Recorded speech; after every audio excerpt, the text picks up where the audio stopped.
Is it possible to toggle all vehicles to be all insiding drifting, like in we're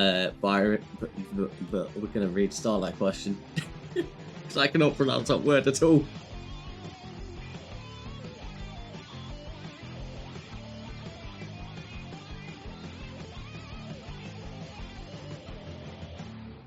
Hello, I'm CT9904, and today I'm being joined by the co-creator of CTGP, the custom tracks, and lots more.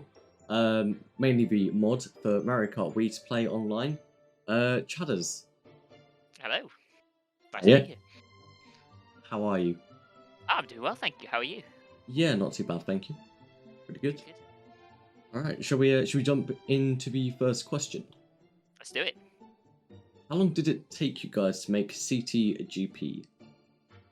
Okay, well, history of CTGP, I guess. Yeah, it's a very old project. So the thing to understand about it is it's something that grew organically. You know, we started with the idea that we wanted to change Mario Kart Wii. You know, we wanted to improve it by adding extra tracks because my brother in particular, Mr. Bean 35,000 VR, he really loves Mario Kart Wii, but the trouble is he um, found that the tracks were too, samey and too stale. You know, if you play the tracks enough, you would get bored of them essentially. And so, what he decided to do was he came to me and asked me, "Do you think we could actually make new tracks for the game?" And so that's how it kind of started. We thought, is there a way we could actually make some more tracks for the game to sort of increase the playability factor? Because once you play the tracks over and over again, it kind of gets kind of dull. And so that's kind of the birth of CTGP. We didn't really have a particular goal. It wasn't like the plan was we're going to make X many custom tracks or we're going to add feature Y. And so basically, it kind of started organically in that sense. So there was never like a plan for like we'll do this much and then we'll stop. And so the honest answer is, how long has it taken to make CTGP? Well, as long as the game's been out. We've been continually upgrading CTGP. We've never had sort of like a master plan for when it would be done. I mean, the very first version of it was just essentially 4 custom tracks. That's where the name comes from. So Mario Kart Wii has these Grand Prix, which are 4 tracks long. And so the first custom track Grand Prix, CTGP, was when we had 4 custom tracks. That's sort of the first version of CTGP. And so that took maybe a year after the game released for us to produce that. Essentially, what we needed to do for that was actually just to work out how the game did tracks and how they actually worked, reverse engineer that, and then get to the point where we can make new tracks. So that's kind of the first version of CTGP. The next major project really was when we started to get to the point where we had too many tracks for the game, because the game normally only has 32 tracks. And once we got to the point where we had 32 custom tracks, then there was kind of a huge project then to replace the menu system in the game. And that's what came to be known as CTGPR.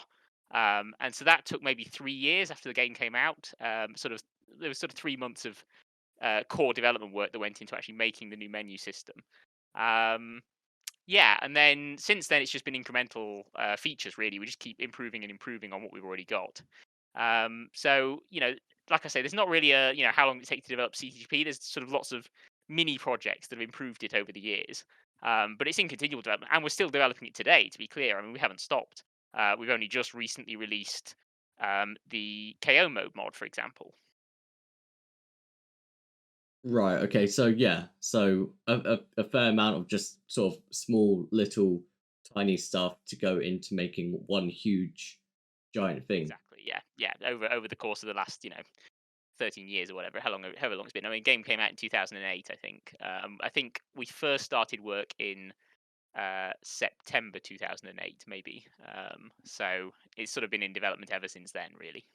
Yeah, a fair while then. Yep. And it's never going to be done, really. Fingers crossed not. Well, indeed. What exactly inspired you and Mr. Bean to mod Mario Kart Wii to such an extent? Well, I mean, essentially, from my perspective, this is controversial and shocking, but I don't really care about Mario Kart Wii. So from my perspective, I was just looking for a technical challenge. So my brother is actually the Mario Kart Wii fan, Mr. Bean. He's the one that makes all the videos and does all the content. He was playing the game sort of dedicatedly um, since it came out, and so it's really all his sort of idea. From my perspective, I just like the technical challenge of it. I wouldn't have cared which game it was essentially. um, and for him, I think, like I say, it was this idea that he wanted to play more than just the original 32 tracks that the game had, and so that was where it sort of came from. And then now that we've branched out into other things like new game modes and so on, it's the same kind of thing. It's the idea that the game is getting stale, and so we want some way to improve upon it. So yeah, the inspiration is kind of just the idea that the game is getting stale and that we wanted some improvement to that. But like I say, from my perspective, what really drives me is just the technical challenge of it. It's just an interesting challenge because the thing to understand is Nintendo don't explain how the game works internally, right? Like they made the game, how it works is their secret, right? Like they didn't tell anyone. Um, and so the challenge and the interest for me is the fact that we have, no idea how it works when um, and so we have to work out how it works. And that's been a very interesting project for me, and that's sort of for me, it's taught me sort of a lot of what I know about computers. I'm now doing a PhD in computer science, and that's largely off the back of the fact that I learned a lot of what I know about computers from trying to understand how Mario Kart Wii works and trying to understand how the Wii works, because like I say, it's not explained anywhere. There's no manual. You have to work it out. And so that's been a super interesting project for me. And it's taught me a lot. I mean, to be fair, technically, you do get the manual for the Wii that says not to pour water on it. You do, yes, yes, absolutely, yes, but But not quite how it works, yes. yeah, no. And not to break it, perhaps, but yes, yeah, the internals of how it works. I mean, to put it in some perspective, for example, the game. So programmers will create the game in a programming language like C or C++ for Mario Kart Wii. And then that gets translated into machine code. And machine code is not designed for human beings to understand. Fundamentally, machine code is code designed for a computer to understand. And that's all that we have. So for Mario Kart Wii, we have the machine code. We don't have the original C and C++ code that's designed for humans to understand. So we have the machine code, and the machine code is about 1.5 million lines of code. So we have 1.5 million lines of machine code, which is all just numbers, right? There's no names. It's designed for a machine. It's not designed for a human being. So we've got this huge list of 1.5 million lines of code, all just in numbers, and we have to figure out like which bit does the menu, which bit does the audio, which bit does the game. Like we have no idea. Like that. And so that's the interesting challenge. It's finding a needle in a haystack. It's finding the one line of code that actually matters amongst the 1.5 million that don't. And that's kind of what's been the sort of the fun of the project for me. Yeah, that definitely sounds like lots of patience needed for that. Definitely. Yeah. Yeah. Yeah. Yeah, that's yeah, lots and lots of patience right there. I'll give it to you. That's the reason it's taken 11 years, as I say. We're getting better at it now. Though. I mean, one of the things is, in the early days, our methods were so crude. I mean, we were just doing anything we could to find the line of code we needed and to figure out how to change it. Our methods were very crude. Nowadays, we're very slick because we've been doing it for so long. Um, we have a sort of we have made our own manual, if you like. We've got our own internal document that basically describes the game and how it works. And for a lot of those lines of code, we do know now. We've got documentation on them, so the mystery is actually sort of fading from it. We now know a lot more than we did when we started. Um, there's still definitely things we're continually surprised by. We keep finding things we've never seen before, and that's what makes it interesting. But a large part of the mystery is gone. We have got a lot of a lot of it is understood at this point, and not just by ourselves but by other developers as well. Yeah, that's I can imagine how that would definitely help you guys code that and everything. And Knowing that's why our projects are getting more exciting as well. They're more complicated now for the same reason. yeah, that's yeah. Well, I mean, to be fair, that's all good. More complicated normally means better, provided it's not overly complicated. Indeed. What continues to motivate you and Mr. Bean to release more patches and updates to CTGP? I mean, it's a variety of factors, really. Like I say, I think it's still an interesting challenge. So I very much enjoy the technical challenge. So I'm less interested when when something is not technically challenging. I'll be quite blunt at this point. You know, when things are not technically interesting, I lose interest at this point, because I've been doing it for a long time. For Mr. Bean, it's slightly different because, of course, it's his full time job essentially. You know, his job is Mario Kart Wii CTGP. He releases updates. You know, he releases videos about those updates and so on. And so, you know, that's where he makes his living from the advertising on YouTube and from the very generous subscriptions on Twitch and so on.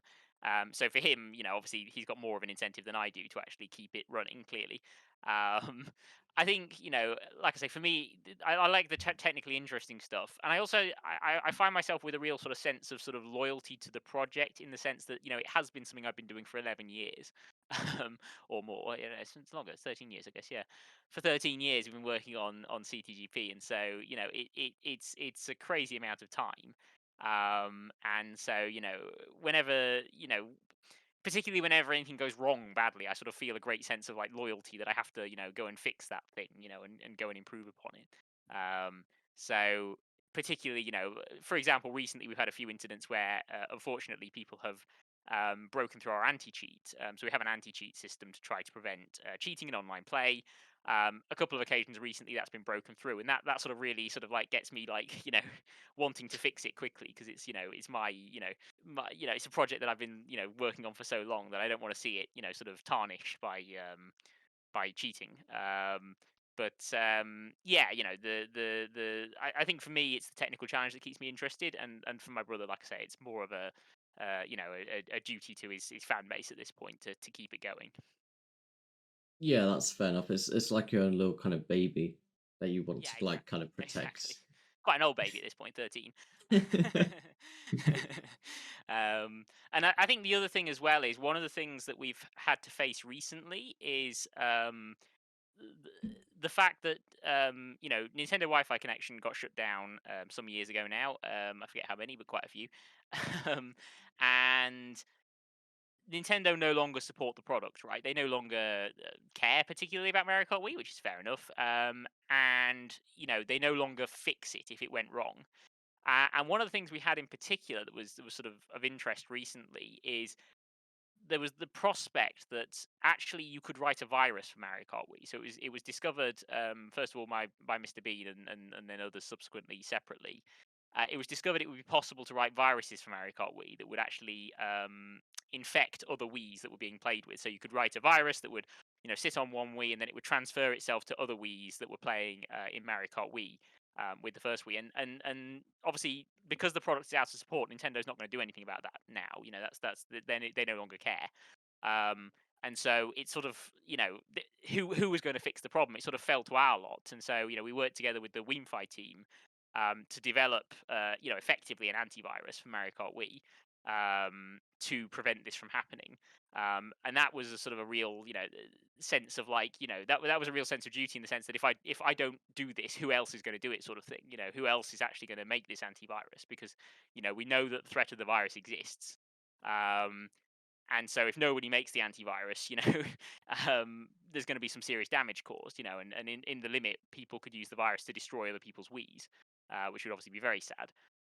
So, you know, that was a sort of a unique form of inspiration to keep work, motivation to keep working. You know, that was a unique sort of situation where, you know, we felt like no one else was going to defend the community, and so, you know, we sort of have to. And so, you know, that's how the security patches for WinFi got developed.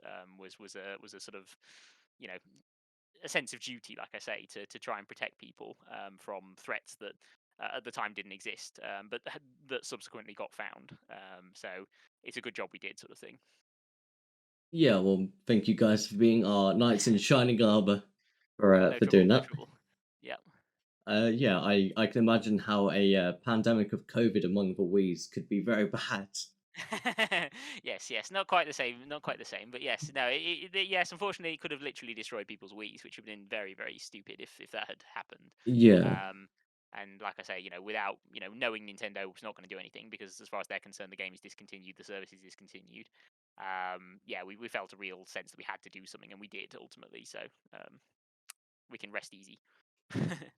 Yeah, well, yeah, I know I speak for many when I say thank you for developing that, No and trouble. yeah, And like I say, it was technically interesting as well, so that was good. oh, that's always good. Will you be increasing the amount of tracks in CTGP? A very commonly asked question, yes. So so the base game had 32 tracks, and CTGP, when you download it, adds an additional 218. Um, and so when you add that up, that's a grand total of 250 tracks, which is a lovely round number. Um, the reason why we didn't just keep adding more is because at a technical level, the code only allowed 250. So we developed the code to add more tracks to the game in 2011, I believe, and it was designed to add 250. Well, I tell a lie. It was designed to add 60,000, but that doesn't work, and it only works for 250. um, so, yeah, it only allows for 250 tracks total at a technical level. Um, we could fix this, of course, and other people have made mod packs that do have more than 250 tracks. We haven't fixed it because we feel this is a sensible number. So the thing is, it's when you have more, it takes longer for people to get into playing it. It takes longer for people to learn the tracks, and like I think the overall quality is lower when you have more. When it's more of a competition to get in, I think the quality is improved. And I think that there is some benefit to the fact that we only have 250 tracks. There is some benefit to that because I think it creates a competition among the tracks to continually improve. Right, there is an incentive to improve because if your track is not one of the best 250 tracks essentially, then it's not going to fit in CTGP. And if people are sort of real connoisseurs and want to try every single custom track, well, like I say, there are out there packs with more than the 250 that CTGP has.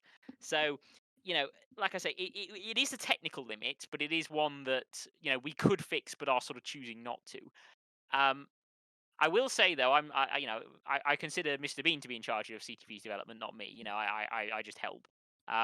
And I know he's talked about the possibility of raising that limit. So he's definitely thinking that we have too many good tracks to justify keeping the limit of 250. But I think for the last sort of 8 years or whatever, I think the 250 limit has sort of been sensible, and has sort of created a sort of sensible game that is playable.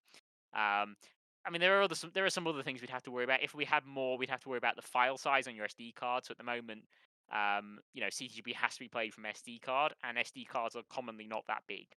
So it's not uncommon for people to have 1 GB or 2 GB SD cards. And if we increase the limits, the pack may no longer fit on those SD cards. Whereas by keeping a fixed limit, we keep the file size the same, and so we don't have a situation where people are forced to upgrade in order to keep playing. So they can just keep using their SD cards at the size they are. So I can see us raising it in the future, but at the moment, I think we feel that 250 is plenty, and that for the technical reasons I've described, we're sort of leaving it where it is. But we are considering increasing it in future. Right. Okay. Yeah. That's Thank you. That's pretty good information. I mean, to be fair, you say every CTGP track is playable. There's one track that I absolutely hate. It's Lava, and you like, I can't remember the name of the track. It's been ages since I've played a custom track. I'll be honest. But yeah, I can't remember what the track's called, but it's horrible. Yeah, I mean, so the one of the things that's interesting about CGP is because we have 250 tracks, we have quite a variety, and they do cater to different audiences as well. And this is one of the sort of constant struggles we have within the sort of development of CGP and updates to CGP is the kind of tension between the various audiences. So on the one hand, we have the relatively casual audiences who sort of don't want to sort of put in any time to sort of practice or learn a track. They just want to just be able to play the game and enjoy it, without sort of any sort of effort on their part, which is perfectly reasonable. That's fine. Um, on the other end of the spectrum, of course, we have the competitive community, people who actually host tournaments, people who play for, in some cases, money. Right? People play for money on Mario Kart Wii. It's a strange concept to me, but people do. um, and so um, they are a very different audience, right? They are not interested necessarily in a track that is just sort of idiot proof. They quite like the idea of a track that requires skill and practice. And so there's sort of a real tension between these two, in the sense that every time we add a track, each side complains that it's too far the other way. um, and so the truth is, we have tracks that cater to both. We have some tracks that are sort of very simplistic and very easy to pick up and learn and play, but are consequently not that sort of intellectually challenging or not that interesting for the competitive side. And on the flip side, we have very technical, require a lot of practice in order to be able to play, which are therefore very unpleasurable for the more casual audience who just want to pick up the controller and play. And that tension has always existed. I think CTGP has sort of traditionally always been harder than the original game, because I think naturally, if you're going out of your way to download extra tracks, you're naturally probably someone who's played the original game a lot and therefore has a decent amount of practice. So I think it's fairly natural that most CTGP tracks are harder than the original game's tracks.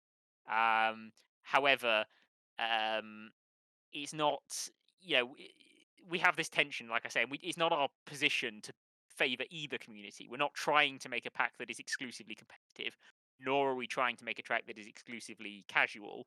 We're trying to make a pack that contains elements of both, which means that naturally everyone will say, "Oh, I really hate track X, but I really love track Y." The thing is, though, the X and Y in that equation are not going to always be the same. Some people love the technical tracks and hate the easy tracks, and vice versa. So um, it's hard to please everyone, is the summary. I'm personally more of a casual player when it comes to the custom tracks. Mhm.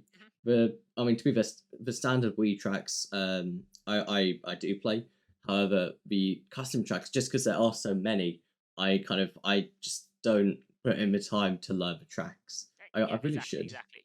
And there are some that you can play in that state, right? There are some that genuinely, as a first timer, you can do very well on, just because it's obvious what to do. It's obvious how to play the track. There's nothing technical about it. You can just look at the track and intuitively, based on your experience of playing Mario Kart Wii, understand what to do. And then there are those that doesn't apply, that you do need to actually sit down and learn that particular track. Um, and like I say, both are interesting for different groups of people. Like I say, I think the fact that you have to download the pack filters out the super casual players, right? The super casual players who literally just want to play the original tracks are obviously happy with that. You have to be at least slightly dedicated to go out of your way to download CTGP. I think so. Like I say, I think most of our users are a little bit less than super casual, if you like. Yeah, yeah, definitely. I definitely 100% see where you're coming from. Kind of, it takes not a great deal amount of time, but it does take a little bit to download CCGP. Yeah, and it's also effort. Like you have to have googled something and look up some instructions and maybe buy an SD card or something. I don't know. A super casual person will, I think, will be put off by the albeit very small amount of effort that you have to go to. So I think everybody is at least a little bit serious about Mario Kart Wii if they're going to download CTGP. Yeah, definitely. Most definitely. Is it possible to toggle all vehicles to be all inside and drifting?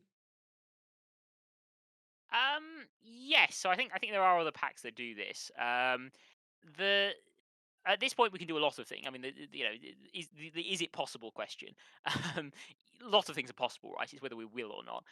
um, so one of the things that's peculiar about Mario Kart Wii is that the you get to choose your vehicle. That's not uncommon for a racing game, but the vehicles are very distinctive actually. And the truth is that in reality, only two or three vehicles are viable. Even like if you actually want to win a race, there are only two or three vehicles you should be picking.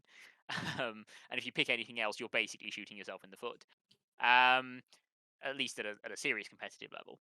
Um, so we've often talked about this, but the trouble is that we're not, I don't know. There's an aspect of sort of what is right for CTGP to change about the game. There's an aspect of what should we be changing about the game. Should we just change everything, throw it all out the window, and make a new game? Well, hang on, no, we're a mod to Mario Kart Wii, right? We're taking an existing game and we're changing it.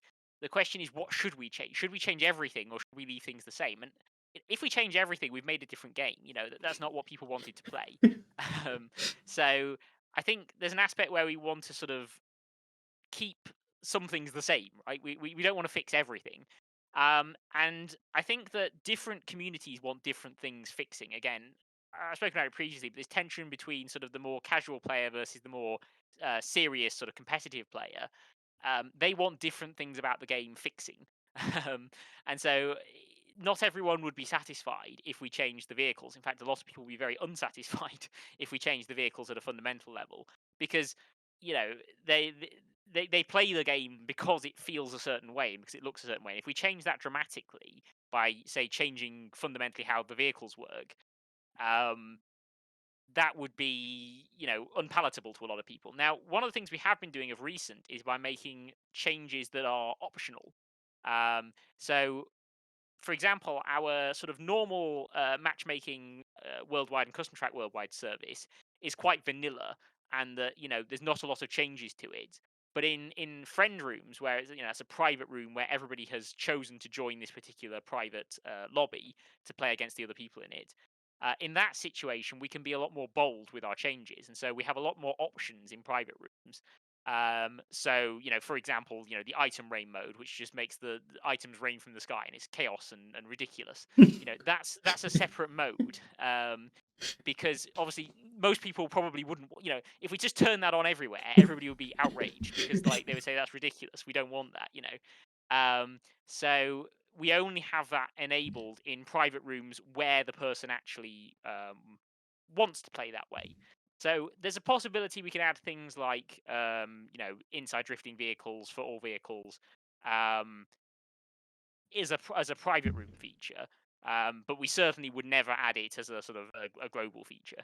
Um, I think, in terms of which features we add and don't add, there's sort of a mix of like what we think will be interesting, what's going to take a long time to develop, what's going to, actually excite people. And so the inside drifting bike thing, I don't know. I personally, I don't find that very exciting. It's interesting for a few minutes, but I don't know that it's that sort of much of a super interesting change to the game that people actually want, as compared with some of our other projects, which may be a bit more fun. But it's the kind of thing that I'm certainly not going to rule it out, but it's the kind of thing that, for me, it doesn't sound that interesting. It'll be fun for a few minutes and then people will get bored, I guess. um, but who knows? If that was really popular and if people really wanted that, of course we would add it. We are shaped by public opinion, so if it's something you really want, by all means tell us, and we do listen. But yeah, we're balancing what we think is the most interesting thing CTGP. Yeah, that's I think that's probably the best way to go about it. Just trying to kind of decide, either decide for yourselves, or do you guys have like a place where you can place polls, maybe like for instance Reddit, where you can ask the community about like what the next update you'd like to be added or something like that. There was a time we did a lot of polls, actually. We've tried various things over the years. There was a time we did a lot of polls, but we found them to be very unpredictable and unreliable. I don't think polls really do what you hope they would do, because I don't think that, unlike in, say, a proper democratic election, let's say, you know, people aren't necessarily aware the poll exists. People aren't necessarily sort of aware of what the options are and what they actually mean. Um, so we found that sort of doing polls didn't really seem to work. It didn't seem to produce answers that were sane, if you like. Um, so what we've done of late is we have a council, actually, of sort of advisory council, if you like. That is a smaller group, and particularly for track updates, they handle everything. So they decide what tracks are in and what tracks are out, by way of debate within themselves. So the idea is we have representatives from the various different groups that play Mario Kart Wii, who can then voice their opinions and shape and influence the direction. We found that to be more useful because we can actually get detailed feedback on why and on how people react, and then we can run ideas by people. I think that's a better system overall than just sort of like public polls. Um, but obviously, I'd like to run public polls, but I just don't think it really works when we've tried it. Yeah, definitely. I can see how that would be a much better way to go about that. Yeah. Is it possible to increase the maximum friend roster limit? So this is a technically interesting challenge. The thing about the friend roster is it's a relationship between both your Wii's and the server. So the friend roster is a system where you can say that other people who play Mario Kart Wii are your friends, and then when they're playing, you can see what they're doing. The thing is that involves the server. So when you play online, the first thing you do is you connect to the Mario Kart Wii server. The official one shut down years ago. So since whenever that shut down, 20 whatever it was, 15, 14, can't remember. We've been playing using mkwii, which is community provided server. Um, on the old official server, it would have been impossible to do the friend roster expansion because the server simply would not support it. Now, with the cooperation of the server, we could enhance it if we wanted to. Um, we don't really see the point because it would obviously increase the burden on the server and it would involve substantial changes to the game itself. So, in terms of development effort, it would be hard. This is not an easy project. It would take a lot of time and effort on our part to actually do this. I'm talking months of coding.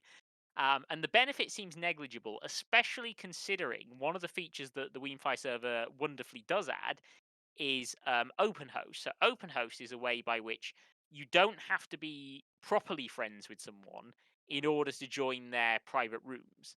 And that fixes one of the biggest problems in the old original friend roster system. The old original friend roster system, you absolutely did have to be friends with someone in order to join their private rooms, which meant that this artificial limit of 30 friends was very limiting because you could only essentially join 30 different people full stop. And if you wanted to join a new person, you'd have to delete one of your old friends in order to join the new one.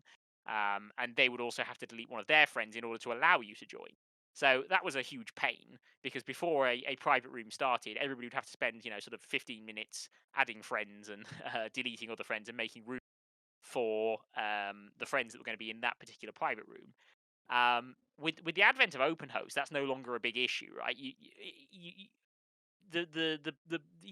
don't have to friend both ways. Only the person joining has to friend the person who they are joining, which effectively means that you just need one spare slot on your friend roster in order to join a, which is so much more convenient than having to actually have like 12 spare slots if you want to host a room and actually set it all up properly.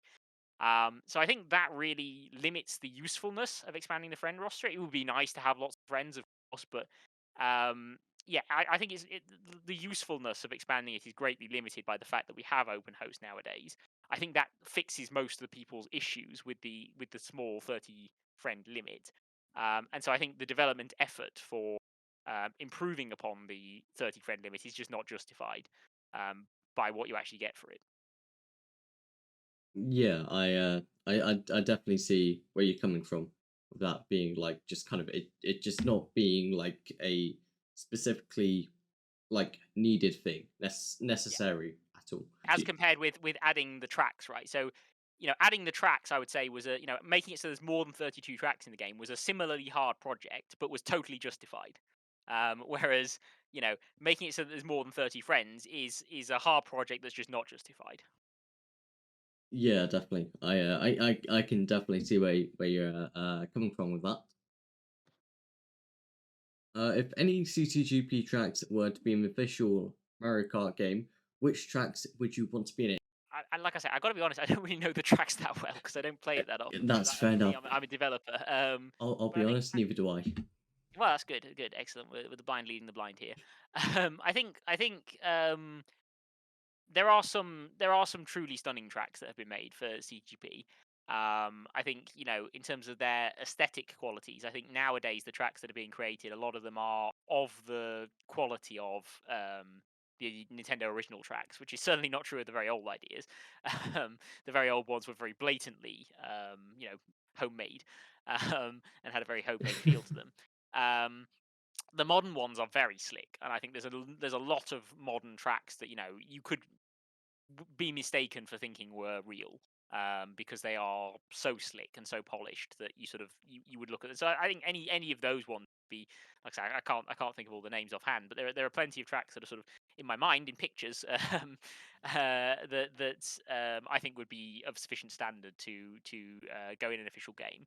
But I mean, really, I think what's interesting, I think, I think what's interesting about what we've been able to do is we've been able to do some sort of unique ideas in CTGP. And so, one of the very old custom tracks that me and my brother did, that's quite famous, is called Incendia Castle. And one of the sort of unique things about that track is that basically the castle falls to bits over the course of the race. And so passageways which were open on the first round are not open in the later rounds because the castle has shifted. Um, and I don't think that idea has been executed in an official game yet. The idea of a track that, I mean, to a lesser extent with Grumble Volcano, the track changes each lap, but really all that happens is small parts of the course break away in Grumble Volcano, but the main route is basically unchanged each lap. In Incendia Castle, the route dramatically changes. A passageway that you traveled down just the lap before is now completely blocked off, and you have to go a different way. I think that's an interesting concept, and I'm sort of surprised that no official track has ever sort of executed that concept, not, at least not to my knowledge, or at least not to the extent of the Incendia Castle does it. So I think that would be an interesting concept if it'd be fun to see that in an official game. That's yeah, that does sound like a really fun concept. I'm probably going to go and play that track after this.